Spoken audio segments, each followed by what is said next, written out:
नमस्कार प्रिय विद्यार्थियों, आज आपका फिर स्वागत है।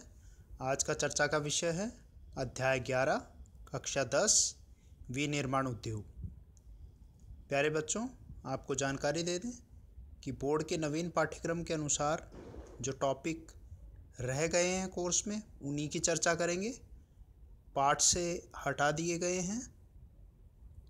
आधुनिक जो उद्योग भारत के अंतर्गत कौन कौन से उद्योग धंधे थे, लोहा इस्पात सवाल नहीं आएगा, सूती वस्त्र उद्योग पर सवाल नहीं आएगा, सीमेंट उद्योग पर सवाल नहीं बनेगा। सिर्फ सवाल रखे गए हैं राजस्थान के संदर्भ में। राजस्थान के प्रमुख उद्योग कौन कौन से हैं, राजस्थान में औद्योगिक विकास और औद्योगिक प्रदूषण, ये 3 टॉपिक रखे गए हैं इस विनिर्माण उद्योग के अंतर्गत। पर पाठ की शुरुआत हम, जैसा कि इस पाठ का नाम है विनिर्माण उद्योग, तो एक परिभाषा ज़रूर आ सकती है, तो गौर से सुनिएगा और उसे याद भी करिएगा आप, और वीडियो को लास्ट तक देखेंगे हम, और इस पाठ को 2 भागों में तैयार करेंगे। वीडियो को लास्ट तक देखते रहिए। अंत में हम जो आपकी प्रश्न उत्तर हैं उनके ऊपर भी बात करेंगे। तो शुरुआत करते हैं। सबसे पहले अगर एक सवाल आता है, जैसा आखिरी में भी दिया गया, विनिर्माण उद्योग से आपका क्या तात्पर्य है, तो विनिर्माण मैं आपको जानकारी दे दूँ। आपने अर्थशास्त्र जब अपन पढ़ेंगे, अर्थशास्त्र में हमने बात की प्राथमिक क्रियाएं होती हैं, द्वितीयक क्रियाएं होती हैं, तृतीयक क्रियाएं होती हैं, चतुर्थ और पंचम विभिन्न प्रकार की आर्थिक क्रियाएं हैं। इन्हीं क्रियाओं में हम देखेंगे जो प्राथमिक क्रियाएं होती हैं जिनका सीधा संबंध किससे होता है, प्रकृति से होता है। तो प्रकृति से जो पदार्थ हैं, जो प्रकृति ने हमें उपहार स्वरूप प्रदान किए हैं, वो क्या है, प्राथमिक क्रियाओं के अंतर्गत है। कृषि है, खनन है, वानिकी है, मत्स्य पालन है। तो वहाँ से जो रॉ मटेरियल, इन सब चीज़ों से जो कच्चा माल हमें प्राप्त हो रहा है, उसको हम द्वितीयक क्रिया में क्या कर रहे हैं, हम उसको परिष्कृत कर रहे हैं। परिष्कृत, उसका मूल्यवान बना रहे हैं। अपने बुद्धि, विवेक और तकनीक के माध्यम से, तकनीक का समावेश करते हुए हम उसको परिष्कृत कर रहे हैं। और जब किसी चीज़ पर तकनीक का इस्तेमाल होता है तो उसका वो परिष्कृत हो जाती है। परिष्कृत होने से बच्चों उसके मूल्य में भी अभिवृद्धि होती है और उसका रूप बदल जाता है। तो ये जो रूप बदलना, परिष्कृत करना, मूल्यवान होना, ये संपूर्ण क्रियाएं किसके अंतर्गत आती है, विनिर्माण उद्योग में आता है, जिसको इंग्लिश में मैन्युफैक्चरिंग इंडस्ट्रीज़ कहा जाता है। तो किसी देश की औद्योगिक विकास, और आप पढ़ते हैं कि विभिन्न प्रकार के विश्व में देश हैं जो औद्योगिक विकास के मायने से अगर उन्हें देखा जाए तो वो चरम सीमाओं पर पहुँचे हुए हैं भारत की तुलना में अगर देखें तो। और भारत भी निरंतर उस गति में प्रयासरत है, हम विकास कर रहे हैं। कई ऐसे देश आपने सुने होंगे जहाँ पर पर्याप्त मात्रा में खनिज संसाधन बहुतायत में है, परंतु वह देश औद्योगिक रूप से पिछड़े हैं। उसका प्रमुख कारण क्या है कि वह विज्ञान की दृष्टि से औद्योगिक विकास करने में थोड़े पीछे हैं। कारण क्या है, तकनीक की कमी है, वैज्ञानिकता की कमी है, नए शोधों की कमी है, ये सारी चीज़ों की कमी है। तो वो कच्चे माल को क्या करेंगे, दूसरे देशों को निर्यात कर देंगे और वहाँ से परिष्कृत चीज़ों को, वहाँ से तैयार चीज़ों को वो प्राप्त करेंगे। तो ये एक प्रकार से नुकसान होने का होता है। तो बेहतर है कि एक देश को अगर औद्योगिक रूप से समृद्ध बनना है, विश्व में अग्रणी रहना है, तो उसे अपनी विनिर्माण इकाई को पुरजोर तैयार करना पड़ेगा। उसके लिए परिष्कृत करना, वैज्ञानिक तकनीकों का इस्तेमाल करना, मूल्य में वृद्धि करना, ये बहुत सारे तरीके हैं जिनके माध्यम से हम विनिर्माण उद्योगों को परिवर्तित। तो द्वितीयक इकाई के अंतर्गत मैन्युफैक्चरिंग इंडस्ट्रीज़ को रखा जाता है। सेकेंडरी सेक्टर में आता है, आप लिख लें, सेकेंडरी सेक्टर में आता है मैन्युफैक्चरिंग इंडस्ट्रीज। विनिर्माण, किसी चीज़ का निर्माण करना, उसको परिष्कृत करना। तो आप पहले पैराग्राफ में यहाँ देखेंगे एक परिभाषा है, कृषि तथा खनन क्रियाओं के द्वारा प्राप्त किए गए पदार्थ। तो मैंने प्राथमिक से प्राप्त हो रहे हैं ये सारे, तो उन्हें रासायनिक तथा भौतिक गुणों को मानवीय उपयोग के लिए बहुआयामी रूप में परिवर्तित कर क्या करना, मूल्यवर्धन करके क्रिया को उद्योग कहा जाता है। तो जिसमें मानव अपने उपयोग के लिए उसको क्या करता है, बहुआयामी, कई तरीके से उसको, कई रूपों में उसको बदल देगा, उसके मूल्य में वर्धन कर देगा, बढ़ोतरी कर देगा। जैसे उदाहरण लिख देना, कपास से सूती वस्त्रों का निर्माण करना। तो वर्तमान अर्थव्यवस्था के आधार पर स्तंभों में उद्योग एक महत्वपूर्ण कड़ी है, जिससे वहाँ बड़ी मात्रा में रोजगार की संभावना है। तो क्या अगर मिलता, उद्योगों से मिलता है क्या? रोजगार मिलता है, उत्पादन होता है। तो ये आर्थिक क्रियाएं समृद्ध होता है, लेन देन होता है, एक आयात निर्यात की प्रक्रिया चलती है, और पूरे देश की अर्थव्यवस्था की रीढ़ की हड्डी है ये, जो आधुनिक अर्थव्यवस्था को गति प्रदान करता है। तो अगर देखें भारत में उद्योगों के साक्ष्य के रूप में अगर देखें तो प्रमुख उद्योग बहुत सारे यहाँ पर बने, जैसे सूती वस्त्र उद्योग, मिट्टी के बर्तन, कांसे की मूर्तियाँ, ये पुराने सिंधु काल सभ्यता से आपने पढ़ा है। कुतुब मीनार को देखा है, वो जंगरुती लोहे स्तंभ। तो ये कुछ हम प्राचीन काल में भी औद्योगिक रूप से परिष्कृत रहे हैं, भारत कहीं पीछे नहीं रहा है। तो इसके साथ साथ और कुटीर उद्योग, लघु उद्योग अलग अलग रूप में भारत विकसित होता रहा है। इसलिए तो भारत को क्या कहते थे? सोने की चिड़िया के नाम से विख्यात था। परंतु अंग्रेजों के आगमन, उनकी दमनकारी नीतियों के कारण भारतीय अर्थव्यवस्था की रीढ़ की हड्डी कहे जाने वाले कुटीर और लघु उद्योगों को धक्का लगा और वह नष्टप्राय होने की स्थिति में आ गए। तो परंतु आज ऐसा नहीं है। आज अगर आप तुलना करें तो भारत कहीं की पीछे नहीं है। आज भी अगर विकसित देश जैसे संयुक्त राज्य अमेरिका है, रूस है, यूरोपियन यूनियन में जापान है, ये औद्योगिक राष्ट्र हैं।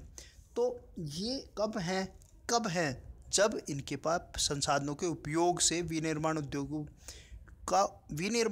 का महत्वपूर्ण योगदान होता है। तो संसाधनों का क्या करते हैं? ये रूपांतरण करते हैं, मूल्य में वर्धन करते हैं। तो ये चीज़ आप रखना, जब संसाधनों का रूपांतरण और मूल्य में वर्धन हो जाए तो वो क्या कहलाएगा? विनिर्माण उद्योग कहलाएगा। तो ये सारी बातें, इसमें मुख्य बातें हमने पढ़ी। अब हम चर्चा कर रहे हैं सिर्फ राजस्थान के संदर्भ में उद्योगों की बात करेंगे। तो राजस्थान के जैसे लोहा इस्पात है, तो राजस्थान में देखते हैं लोहा इस्पात का है, उसी को बात करेंगे। तो राजस्थान में लोहा इस्पात के संदर्भ में कोई विशेष उद्योग, बड़ा उद्योग नहीं है। फिर आप लोगों के कोर्स में दे रखा है सूती वस्त्र उद्योग। तो सूती वस्त्र उद्योग में अगर हम देखें तो सिर्फ राजस्थान के भाग को पढ़ेंगे, उसको आपको याद करना है। राजस्थान के संदर्भ में पूछा जाएगा सूती वस्त्र उद्योग। तो आप इसमें देख सकते हैं कि राजस्थान में सूती वस्त्र उद्योग है, ये अभी एक नई अवस्था में है। कहाँ है? चंबल व भागड़ा नांगल परियोजनाओं से जो सस्ती विद्युत और हाड़ौती के पठार तथा सिंचित घग्गर के मैदान में वहाँ कपास का उत्पादन हो रहा है। तो सूती वस्त्र उद्योग के लिए ज़रूरी क्या है? कॉटन इंडस्ट्री के लिए सबसे बेसिक उसका रॉ मटेरियल क्या है? कॉटन है। तो कॉटन कहाँ पैदा हो रहा है? कपास उगता कहाँ है? वो प्रदेश पूछे जा सकते हैं। भीलवाड़ा है, उदयपुर है, कोटा है, गंगानगर है, पाली है। आखिरी में एक सवाल और पूछा गया, ध्यान से याद करना। उत्पादक क्षेत्र कौन से हैं सूती वस्त्र के लिए? भीलवाड़ा। जहाँ रॉ मटेरियल होगा वहीं फैक्ट्री लगेगी। जहाँ रॉ मटेरियल होगा सबसे बेस्ट होता है लाभ कमाने के लिए कि जहाँ कच्चा माल उत्पादित हो रहा है, उग रहा है, उसी स्थान पर फैक्ट्री लगा दी जाए। भीलवाड़ा, उदयपुर, कोटा, गंगानगर, पाली, ये सूती वस्त्र मिलें वहाँ स्थित है। खासकर ये नमी बनाए रखने के लिए प्रशीतकों का प्रयोग किया जाता है, जो ठंडे रखते हैं। यहाँ देश में 4% उत्पादन होता है। उत्पादन में प्रधानता शूटिंग एंड शर्टिंग का ये कपड़ा बनाया जाता है। तो ये उपयोग है। तो हमने क्या देखा? राजस्थान में सूती वस्त्र। बाकी और विस्तार से और देखेंगे। इसके अलावा सीमेंट उद्योग है। सीमेंट उद्योग में अगर आप देखते हैं तो सिर्फ राजस्थान के संदर्भ में सीमेंट उद्योग देखेंगे। तो राजस्थान के संदर्भ में सीमेंट उद्योग आप देखें, ये आपके लिखा हुआ है पेज नंबर नेक्स्ट पे। तो राजस्थान के संदर्भ में आप देखें सीमेंट उद्योग में, एक मिनट, राजस्थान के संदर्भ में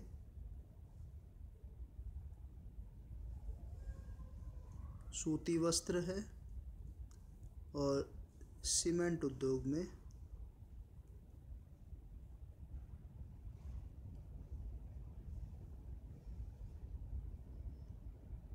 तो सीमेंट उद्योग में मैं बता देता हूँ आपको, ये आगे भी टॉपिक रहेगा तो उसको भी देखेंगे हम। तो विशेष रूप से राजस्थान में जो सीमेंट है, एक सवाल भी पूछा गया इसमें। 1916 में लाखेरी में स्थापना की गई थी। सीमेंट उद्योग की स्थापना कहाँ की गई? राजस्थान के लाखेरी में स्थापना की गई थी 1916 में। केंद्रीकरण निंबाहेड़ा, चित्तौड़गढ़, कोटा, बूंदी, सवाई माधोपुर एक पेटी में पाया जाता है। मतलब सीमेंट उद्योग जो है उसके लिए बेसिक रिक्वायरमेंट क्या होती है, ज़रूरतें क्या होती हैं, कच्चा माल क्या चाहिए, चूना पत्थर चाहिए, चौक होना चाहिए जिसे खड़िया भी कहा जाता है, मृत्तिका क्ले होनी चाहिए। अभी अपन पढ़ेंगे चौक एंड क्ले जो है उन दोनों से मिलाकर एक सीमेंट विशेष प्रकार से पाई जाती है जिसका नाम है पोर्टलैंड सीमेंट, वो पाई जाती है। विशेष रूप से इंग्लैंड में उसकी शुरुआत हुई थी। आखिरी में उसके ऊपर विशेष रूप से लिखा भी हुआ है, आप लोगों के एक पॉइंट दिया हुआ है कि 1824 में इसका आविष्कार इंग्लैंड में हुआ था और ये विशेष रूप से कंक्रीट बनाने के काम में आती है। तो उद्योग का केंद्रीकरण कहाँ है जहाँ सीमेंट के उद्योग हैं? निंबाहेड़ा है, चित्तौड़ है, कोटा है, बूंदी है, सवाई माधोपुर है, इस पेटी में। इसके अलावा उदयपुर, नागौर, पाली, सिरोही में भी सीमेंट उद्योग स्थापित है। राज्य में 16 बड़ी इकाइयाँ व 5 मध्यम इकाई, 130 छोटी इकाइयाँ हैं। सीमेंट की 6 बड़ी इकाइयाँ में चित्तौड़गढ़ जिले में है। इसका कारण इसी राज्य को सीमेंट नगरी कहा जाता है। किसको कहा जाता है? चित्तौड़गढ़ को सीमेंट नगरी के नाम से भी जाना जाता है। राजस्थान में राज्य के कुल सीमेंट उत्पादन का 16% उत्पादित होता है। राज्य में 90% पोर्टलैंड सीमेंट, कितनी? 90%। 10% आप देखेंगे सफ़ेद सीमेंट प्राप्त होती है। 10% सफ़ेद सीमेंट है। और राज्य में सफ़ेद सीमेंट का जो कारखाना विशेष रूप से है, नाम इसका सवाल पीछे पूछा गया है, गोटन, ये नागौर में है। खारिया, खंगार जोधपुर में है।